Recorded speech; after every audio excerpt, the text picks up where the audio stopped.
Hi, I'm Josh. Welcome back to my channel. Today I am going to be talking about all the books that I read in the first quarter of the year and basically doing a quick wrap up, talking about some of the best, the worst, and sort of the general stats of what I read. So let's get going.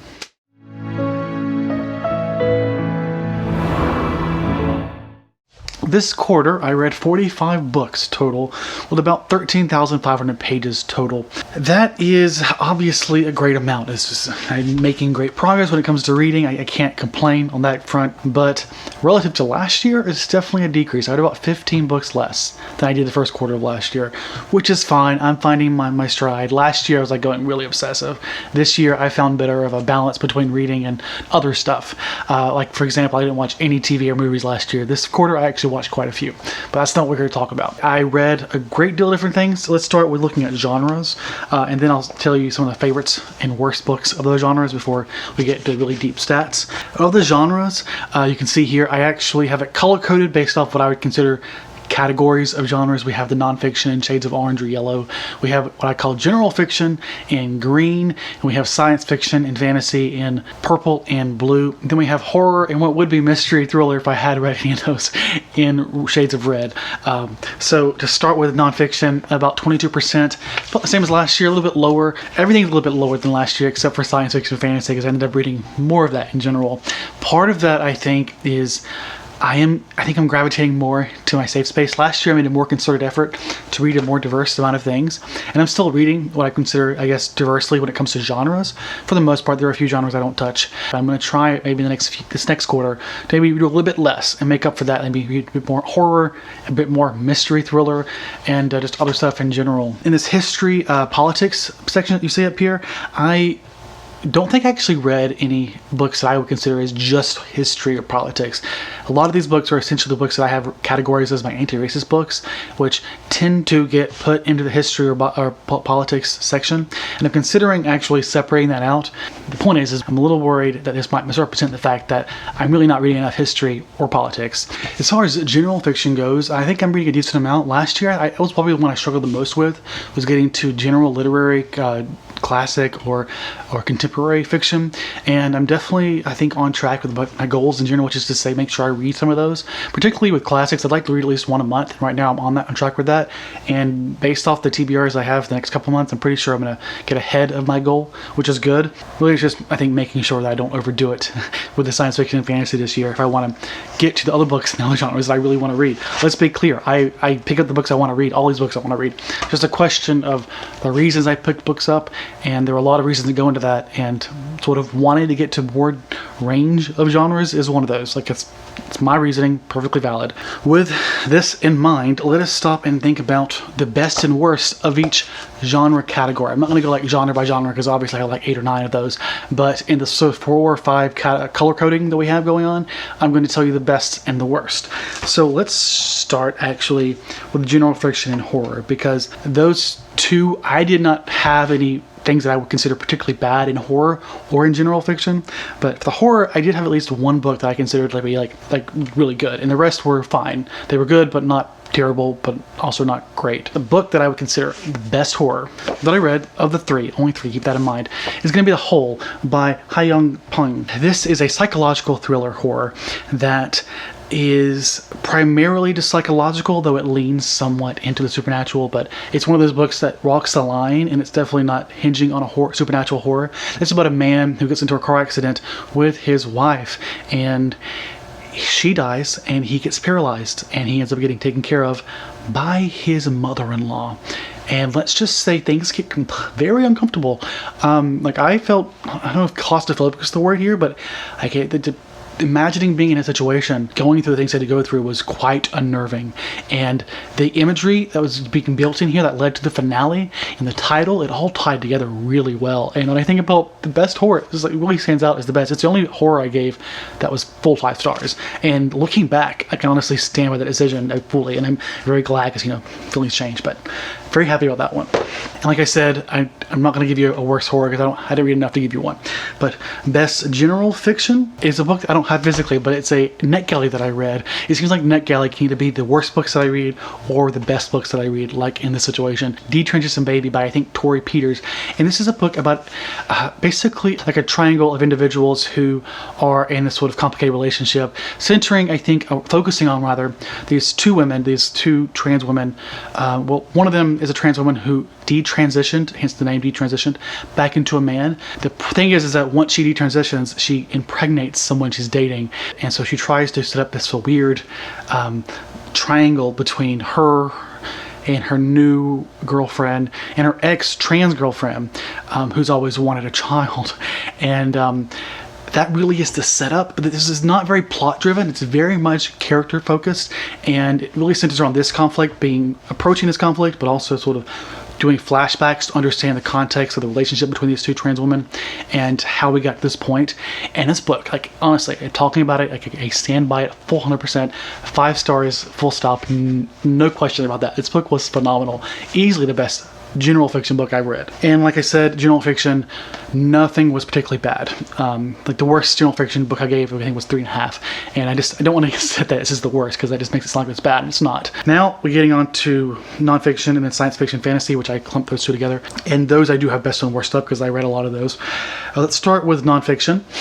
If you've kept up with my most recent videos, you probably know what my best nonfiction book is of the year. It's probably the best book I read all year, and that's going to be The Disordered Cosmos, A Journey into Dark Matter, Space, Time, and Dreams, deferred by Tanda Prescott Weinstein, Doctor.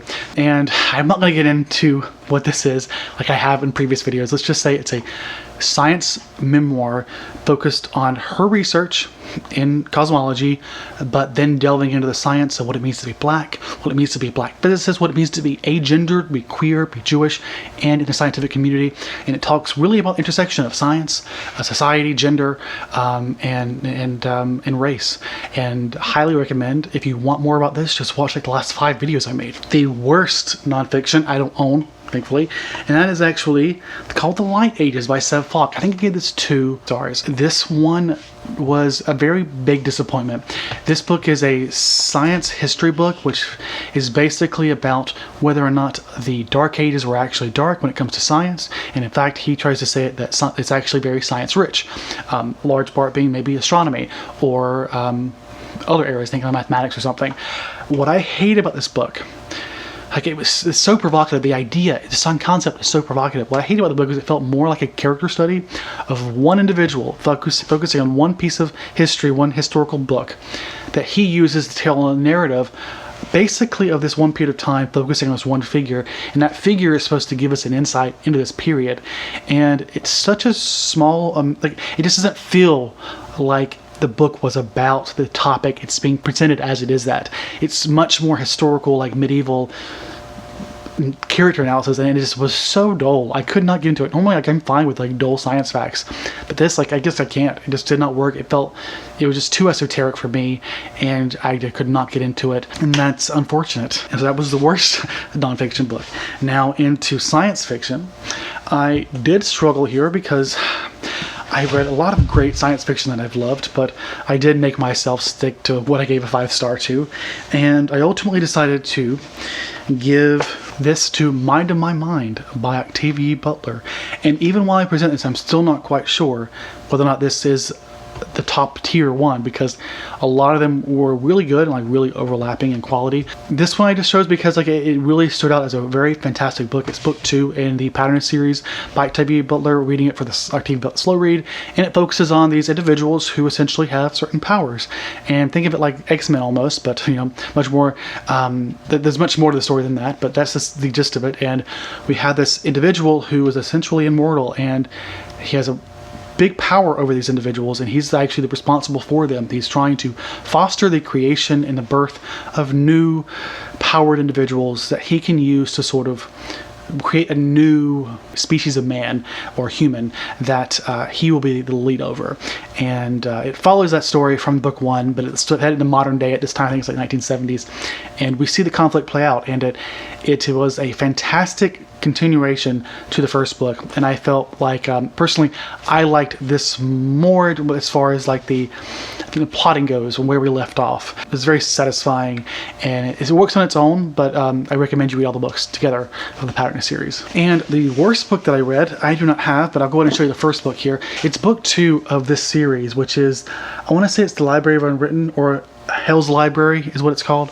I'll show you the cover in a second, but this was book 1. This was the idea of this library in hell where books that haven't been written, or books that never got written or something, like books that aren't written yet but will get written, are there, and they have sort of like their own soul until they're written. And there's this, we follow this one librarian who's responsible for taking care of it. It's sort of like an urban fantasy story where it sort of has a fun plot, I guess. Personally, I couldn't get into the tone, the writing style.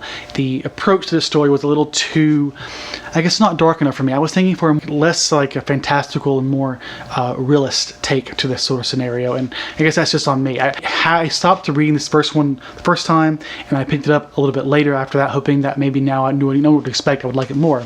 I didn't, and then I went and picked up the second book as an e-arc, thinking I might as well try it one more time, because I really want to try it. I really want to like it. I mean, especially since these covers are stellar. But unfortunately, I had the same feelings, except actually this one was even worse, because I felt like the story that was being told did not feel even as natural as the first one. It felt like the story had been told for the first one, and now we're just trying to keep the world going, and it didn't work for me. That was the worst book in the science fiction fantasy. And those are the best and the worst books. Now we're going to just deep dive into stats all the way. Talking about best and worst, let's take a look at what my ratings are. I will say I've made a point to reflect on my ratings, and I did adjust a couple. I tend to give higher ratings, but I was curious if my feelings felt the same, and so there were a couple that I did change. Keep that in mind. So maybe I'm trying to get my numbers lower. And with that said, my final rating average here is about 4.12. That is with all the books, and we have a standard deviation of 0.7. Essentially, either I tend to give it, if not a 4, often like you see variation between a 3 and a 5, which is true. I don't give a lot of below 3s. Like I have like 1 or 2 2s. But I was curious if these numbers were biased, because I read a lot of rereads, which I'll touch on more in a second, and I was wondering if those rereads were biasing my numbers, because naturally I'm going to reread books that I love.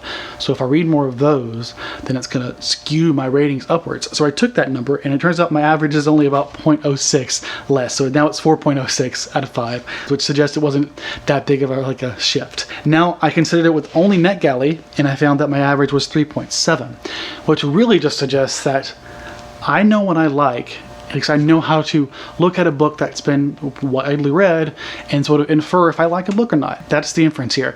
I still think I could better do lower ratings even for my NetGalley. Right now, this is where we're at. I know I always talk about my wrap-ups, how I tend to be too nice with my ratings.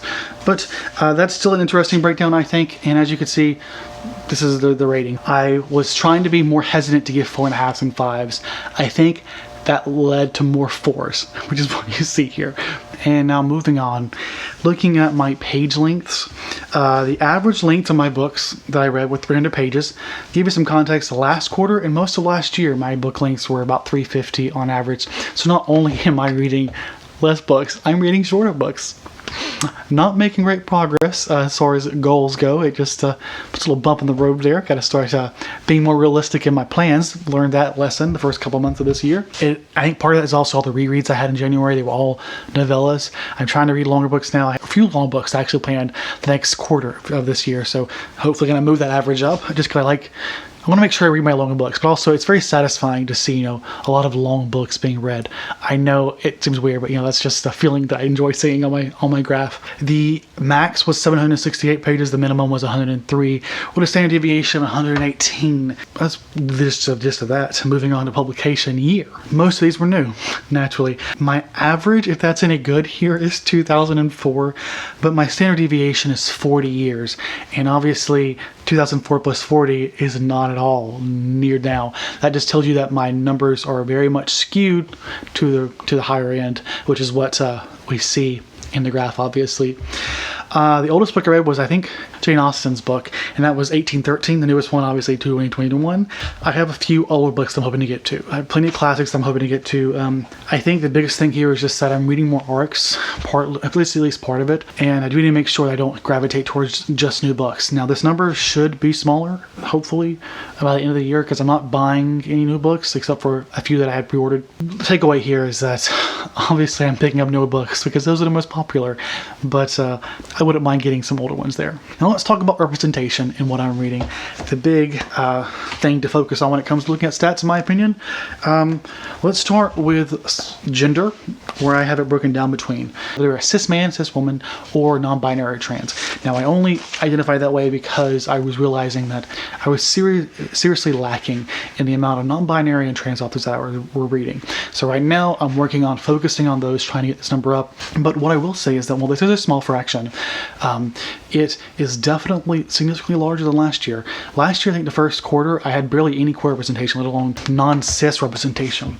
And that's something I've been more cognizant about, and hopefully I can still do better. Like I honestly, some of the best books I read are by non-cis authors, whether they're non-binary or trans.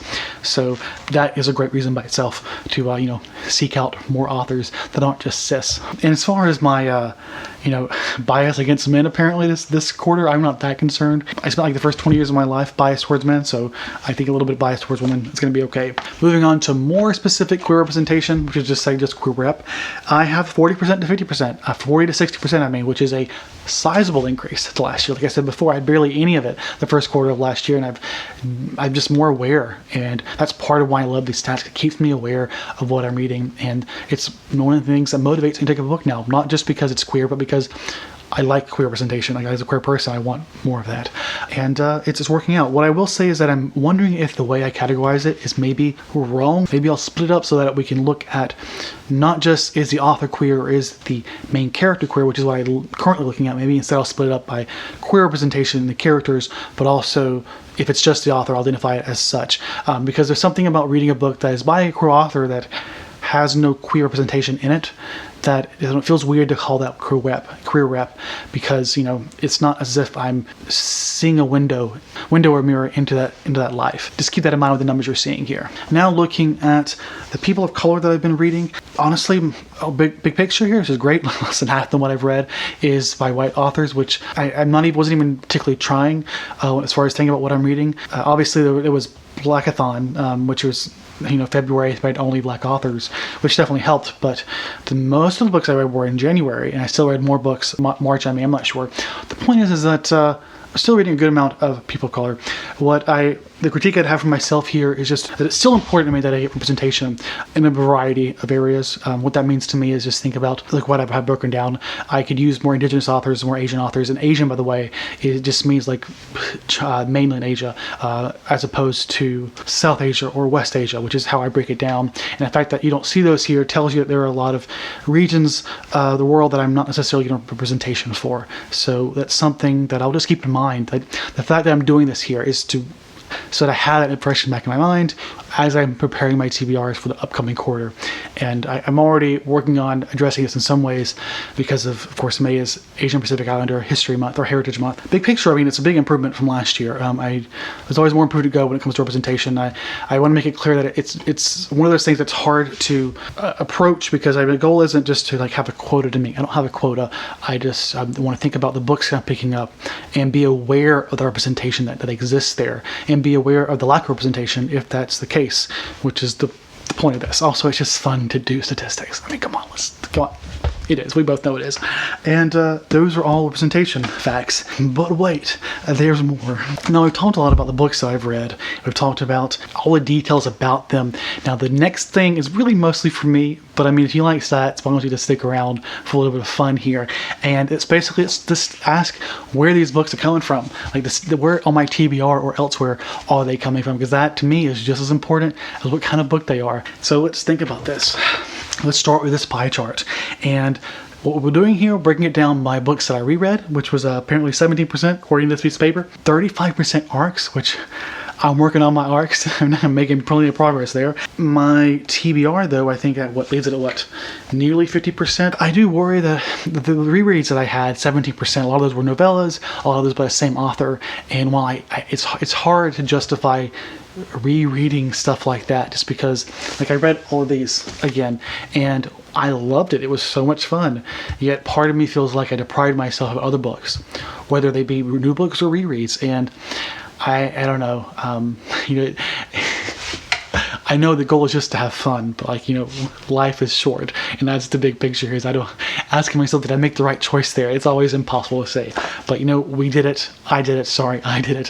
When it comes to ARCs, I've made it clear my goal this year was to get my ARC percentage up. I think I said by the end of the first quarter, I wanted it up by 50%, up to 50%. I did and did not meet that goal in the sense that I've definitely read 50% of those books, and I've become this close to posting reviews for them on NetGalley, but right now I'm not quite at 50%, which tells you how low I am. But I think once I post those reviews, I will definitely be above that. The goal is by the end of the year, of course, to be up to 80% if I can, but at least 65%, which is really the goal by the end of the next quarter. The problem isn't just reading them like I read them. The problem is that it's a lot of reviews. I tend to cluster them all together, then I have to review them all at once, and it gets overwhelming.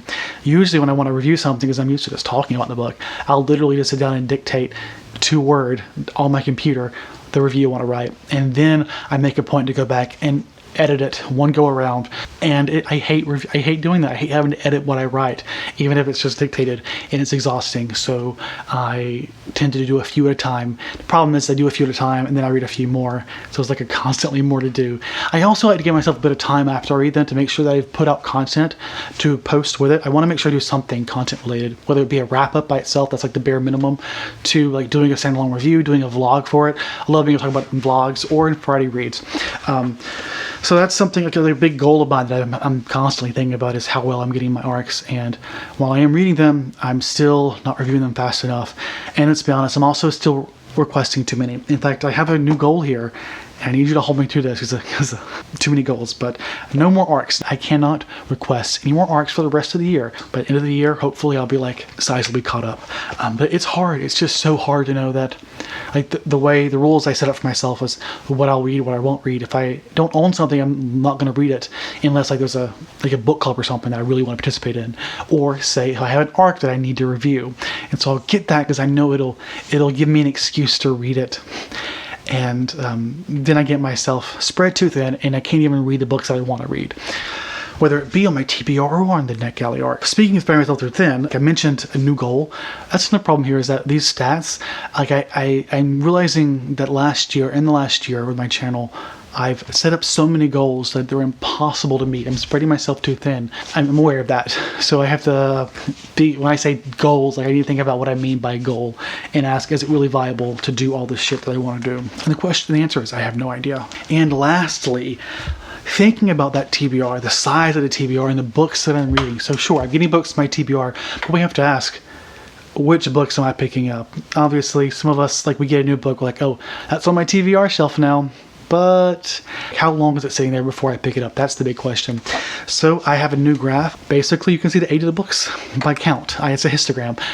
The number of books on the y-axis and the age of the books. That is to say, how long have I owned them physically? And clearly there's a bias towards less than a year and a half, with a few older ones, a couple of years old. I also tacked on here unhauls, because that's something else I'm thinking about with my TBR, with the size that it is I want to make sure that, do I really want to read this? Constantly asking myself, do I really want to read these books? Talking about life is short, that's the big one there, is do I really want to dedicate that much time to a book that I have mild feelings about? So it's something that I've been keeping in my mind to get my TBR down. Let's just go ahead and fast forward to the next step, which is just that this number doesn't mean much unless I compare it to my actual TBR age, because obviously I want to read older books, but if most of my books are less than 2 years old, most of the books I read will be less than 2 years old unless I literally only pick up the oldest books, which is not something I'm putting myself through.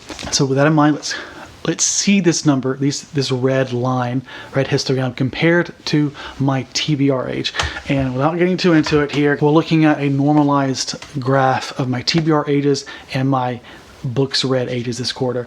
And normalized just means that as a fraction of the whole. Obviously, if I gave you my number of TBR books and my number of read books, the TBR line would be way higher. You can barely make out the books that I've actually read. Normalizing it just gives you an idea to see it relative to each other. How do they match up? And the point here is that they pretty much match up. Unfortunately, this is the first quarter that I've recognized that I'm not really getting the really old ones. A couple years is good, but I have books that are 6 years old. I got to keep that in mind moving forward. Like I said before, I don't want to just make myself read only old books. But if I'm serious about reading these books, I need to make sure that I'm getting them a little bit at a time. And the fact that they're such a small fraction of my entire TBR, I don't mind it being just a couple every month, every couple every quarter or so. This is what I have to look at. I love thinking about this kind of stuff. So you have traditional stats, and you take it a step further. That's always the way to go. But that's all I have pretty much to say about this. If you stuck to the end, wow, thank you so much. Like, seriously, appreciate it. I feel like people don't want this many stats. Give me like a bar graph or something tangential to show that you made it here. Also, if you're still here, I would appreciate